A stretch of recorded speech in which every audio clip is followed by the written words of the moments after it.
Meus amados irmãos, a paz do Senhor. Já quero louvar a Deus pela vida de cada irmão da nossa classe Abraão, da nossa congregação em Alto Castro, também pela vida do nosso superintendente, presbítero Tomás, e do nosso pastor Alvani. Espero que todos tenham tido uma noite abençoada e reparadora de descanso, que a família de cada um dos irmãos esteja guardado pela virtude do nosso Deus. Nós estamos aqui para mais um devocional orientado pela leitura complementar da nossa revista Betel, da Escola Bíblica Dominical. Espero que os irmãos estejam se esforçando para poder meditar diariamente na lição. O objetivo desses devocionais é que os irmãos tirem um curto tempo diário para meditar no assunto da lição e assim poder obter uma rica porção do conhecimento da palavra de Deus. Nosso devocional de hoje está na carta de Paulo aos Filipenses, no capítulo 3, do 17 ao 20, que eu vou ler para os irmãos. Irmãos, sejam meus imitadores e observem os que vivem segundo o exemplo que temos dado a vocês, pois muitos andam entre nós, dos quais repetidas vezes eu lhe dizia, e agora digo, até chorando, que são inimigos da cruz de Cristo.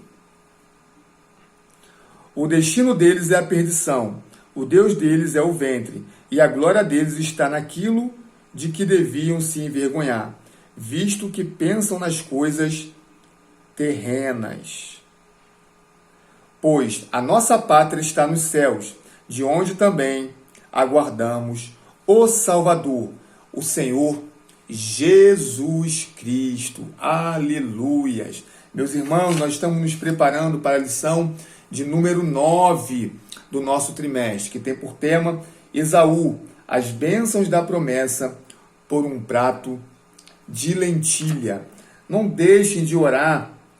O motivo da oração é para que possamos aprender a valorizar aquilo que Deus valoriza. É muito forte esse pedido de oração. Nós devemos aprender a valorizar aquilo que Deus valoriza. Às vezes nós damos importância para coisas que não é importante para Deus. Nós devemos buscar dar importância para coisas que são importantes para Deus. Então, mais uma lição abençoada. Nós já vimos bastante coisa, falamos um pouco sobre a tríplice bênção, A primogenitude simbolizava para os sucessores de Isaac uma tríplice bênção. Por quê? Porque a primogenitude dava ao primogênito o direito de ter porção dobrada na sua herança. Então ele recebia o dobro da herança do seu irmão. Também, então, era uma bênção de prosperidade. Também uma bênção de autoridade, porque o primogênito exercia liderança na sua família, Assim como em algumas famílias, reconhecemos que não são todas as famílias que cultuam essa prática, mas o primogênito ele tem uma liderança natural. Ele foi o primeiro a vir ao mundo, Ele tem responsabilidade no lar, sobre os seus irmãos, na cooperação com os serviços da casa, E exerce autoridade dentro do lar. E também, no caso específico da seleção da linhagem messiânica, pouquíssimos que, sendo primogênito, saíram dessa linhagem messiânica. Nós podemos citar aqui Ismael, que saiu e entrou Isaac, que era o filho da promessa, e nós podemos também citar Esaú, que sendo primogênito, saiu da linhagem messiânica e entrou Jacó. Há alguns outros nomes que nós poderíamos citar que, não sendo primogênito, entraram na linhagem messiânica, como é o caso também de Davi.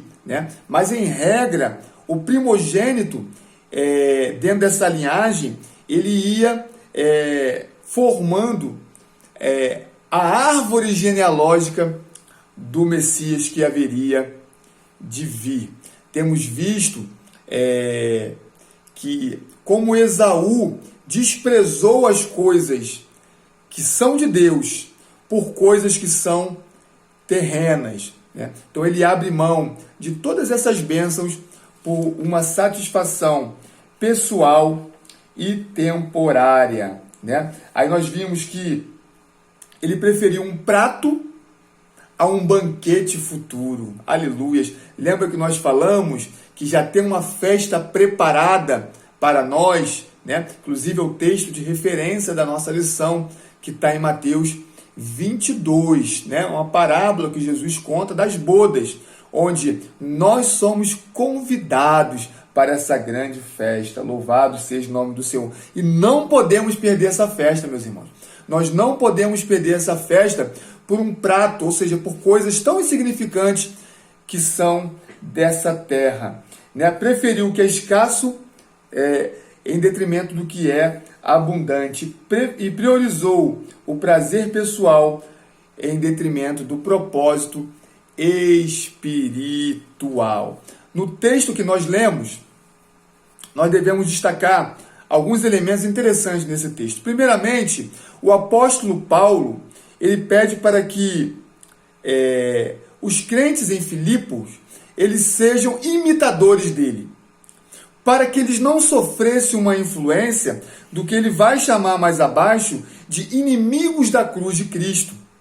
Vale a pena nós ressaltarmos que Filipos era uma província sob o domínio de Roma, mas que não estava dentro do território romano, né? Nós poderíamos citar, isso é bem comum, mas apenas didaticamente para os irmãos entenderem, eu vou citar as embaixadas, né? Uma embaixada é a representação diplomática de um país dentro de outro país.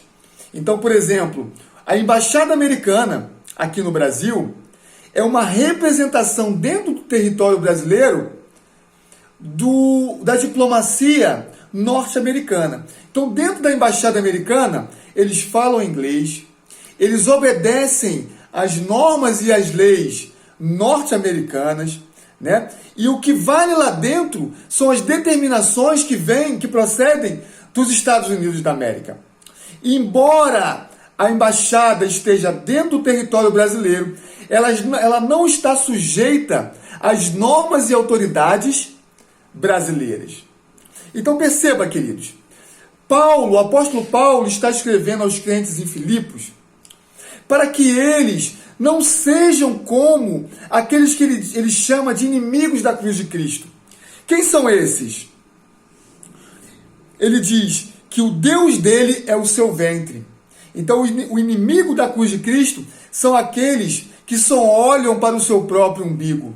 Eles agem e vivem ao seu bel prazer de acordo com a sua própria vontade. Não se submete ao seu pastor, não se submete às suas autoridades, não se submete às autoridades constituídas.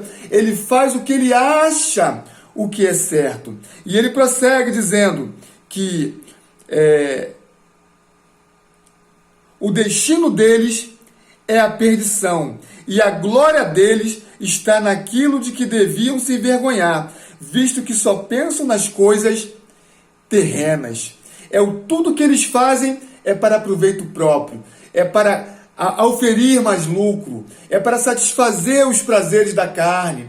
Então eles só pensam nas suas necessidades terrenas. Mas o apóstolo Paulo está dizendo: sejam meus imitadores, busquem em primeiro lugar as coisas celestiais. E sabe o que é formidável? Assim como Filipos estava em terra distante, mas sob o domínio de Roma, assim somos nós. Estamos nesta terra, mas estamos sob o domínio do reino dos céus. Louvado seja o nome do Senhor. É por isso que no verso 20 ele diz: pois a nossa pátria está nos céus. Louvado seja o nome do Senhor. Queridos, o crente aqui na terra, ele se comunica com o rei da sua pátria nos céus.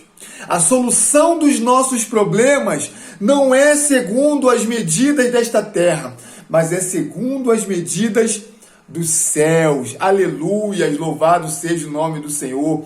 As normas que nos regem são as normas dadas pelo nosso Deus, que é a santa palavra do Senhor. As nossas vestes não são só vestes de pano, de tecido, mas são vestes celestiais. Lembra que nós falamos na parábola das bodas, que quando o rei ele vai ver os seus convidados, ele percebe que há convidados que estão com uma roupa diferente, né? Nós precisamos estar vestidos de maneira adequada para encontrar com o nosso Pai celestial. E que roupas são essas? É uma fé genuína em Cristo Jesus, né? É uma vida de santidade. Então nós precisamos buscar as coisas que vêm do alto. Louvado seja o nome do Senhor. Ele encerra esse texto de uma maneira gloriosa, dizendo que nós também aguardamos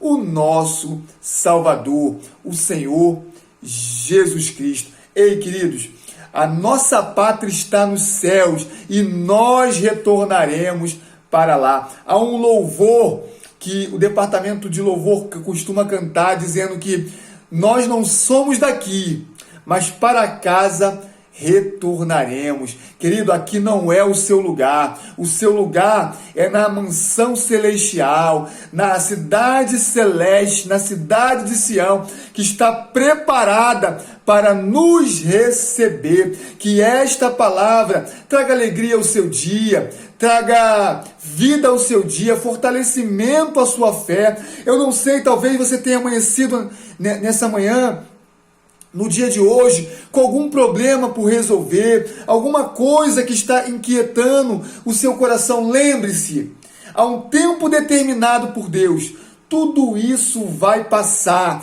e nós retornaremos para a glória do local onde nós fomos criados. Nós retornaremos para habitar com o nosso Pai Celestial eternamente. Fique com Deus, querido, que esta palavra seja bênção para a sua vida no dia de hoje. Querendo Deus, amanhã nós estaremos aqui para o último devocional desta semana, que nos prepara para a lição de número 9. Que Deus nos conceda um dia de bênção e de vitória, no nome de Jesus.